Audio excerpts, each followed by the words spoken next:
Yes, hello everyone. So welcome to the next video. So moving on from what we saw previously with accumulations and distributions. Um, as I explained in the market cycle video, there's something called reaccumulation and redistribution. So what it is when you start to see price get to a certain point of interest, but instead of distributing or accumulating as expected, there's a slightly different schematic. So these schematics are simply continuation trades for more upside or more downside movement, obviously depending on what type of market structure you're on and are we uptrending or downtrending. When it comes to reaccumulations, you've got this point buying climax occurring at the top. Then you've got the automatic rally coming straight back down, potentially to this breaker block or, just an area right there. Then the difference is from distribution, which we would expect to go down instead, is with this, instantly we start to see buying climax and the ST, it creates either a form of straight liquidity, so equal highs, or a very similar zone. So it might be just above or just below. Now, the thing is, you won't know whether this is a distribution or a reaccumulation in the beginning. The thing with Wyckoff is it's very hard to detect whether, which type of schematic you're having in the first few stages. You're only going to really know when you come towards the end of the schematic. And that's when you need to be active. Because the thing is, it can be very misleading. And that's why it's quite advanced for a lot of people. And, you really need to spend time looking at it and understanding how it works. The difference is here, we are stuck within this range right here between the AR, PSY, buying climax, ST. We're stuck in that range. Price tends to just consolidate, perhaps maybe a bit lower. Then it reaches, I don't know, some kind of point of interest, either that one or that one. Start to see some short-term buy-in to the top, gets to this point of interest, but we know there's liquidity at the top right there. Now, that gives us confirmation that, okay, we're going to be taking that. Now, what we see is this part of the schematic called the creek. What that is we get to that point of interest right there and then start to downtrend just slightly. But we're always above this point right here that we saw in this range. We don't go anywhere lower than the AR, because if we do, we start to see this. Boom. That is your confirmation of a lower low. Now, what can we expect if this was a distribution? We might go, okay, boom, down. Or we might take that liquidity as expected and then react down like that. However, for reaccumulations, you go down and then take that liquidity, go to the top, get some kind of reaction.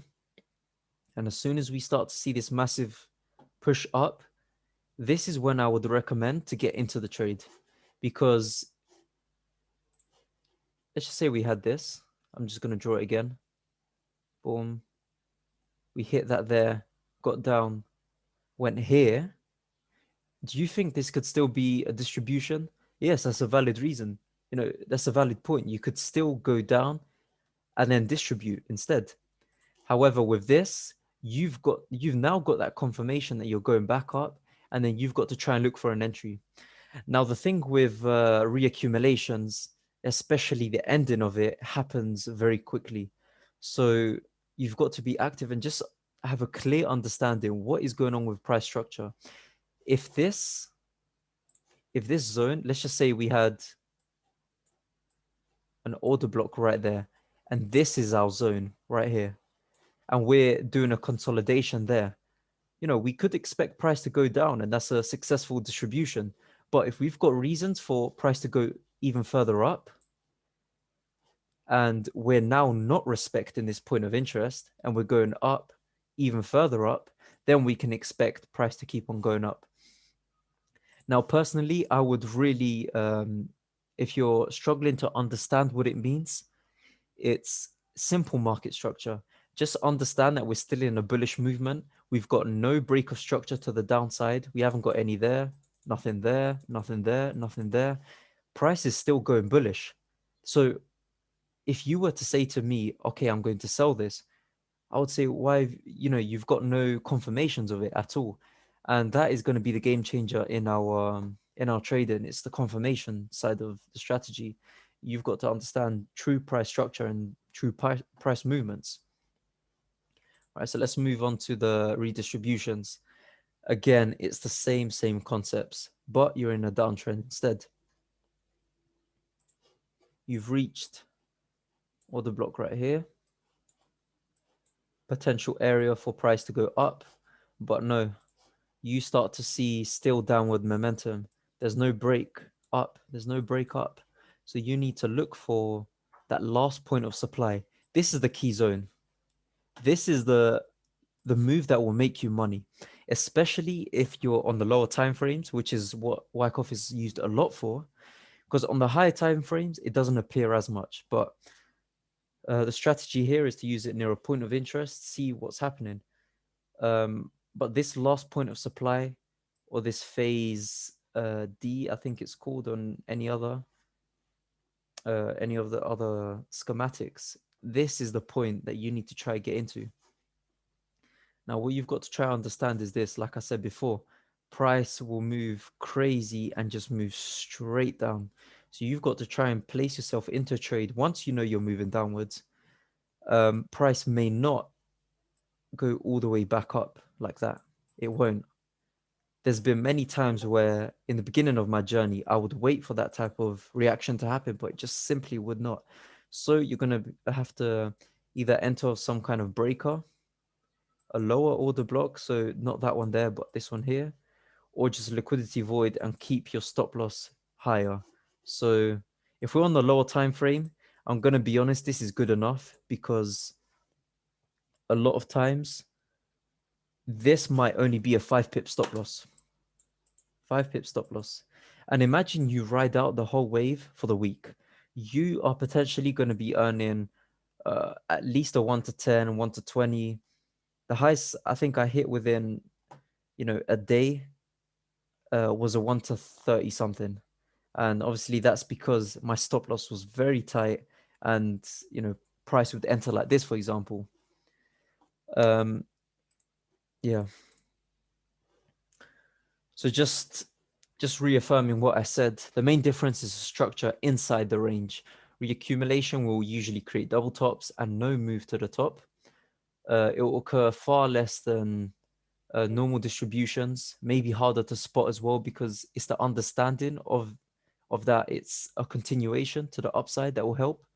So you look for the liquidity, you look for where price is trying to go towards, where price is reacting off.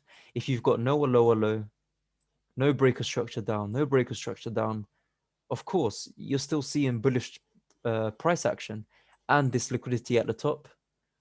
So yeah, guys, I hope I made this a bit more clearer between reaccumulation and distributions. Obviously, it's the same way around with the other type of schematics as well.